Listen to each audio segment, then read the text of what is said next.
অযোধ্যার রাজপ্রাসাদে সেই রাতটা ছিল অদ্ভুত নিস্তব্ধ, কিন্তু এই নীরবতার আড়ালেই লুকিয়ে ছিল এক ভয়ঙ্কর সিদ্ধান্ত যা বদলে দিতে চলেছিল পুরো রামায়ণের গল্প। রাজা দশরথ তখন সুখে বিভোর, রামকে রাজ্যাভিষেক করার প্রস্তুতি চলছে। কিন্তু হঠাৎই সবকিছু ওলটপালট হয়ে গেল, কারণ রানী কৈকেয়ী স্মরণ করলেন সেই দুই বর যা তিনি একসময় যুদ্ধক্ষেত্রে রাজা দশরথের কাছ থেকে পেয়েছিলেন।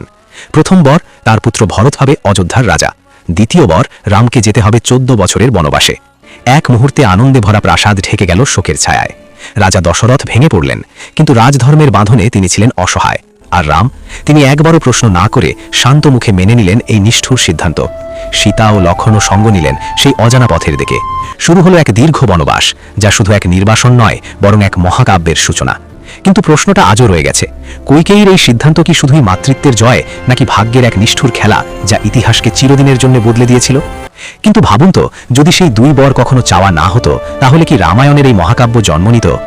আরও এমন অজানা রহস্য আর গল্প জানতে চাইলে এখনই চ্যানেলটি সাবস্ক্রাইব করুন, কারণ পরের গল্পটা হয়তো আপনার ধারণাকেই বদলে দেবে।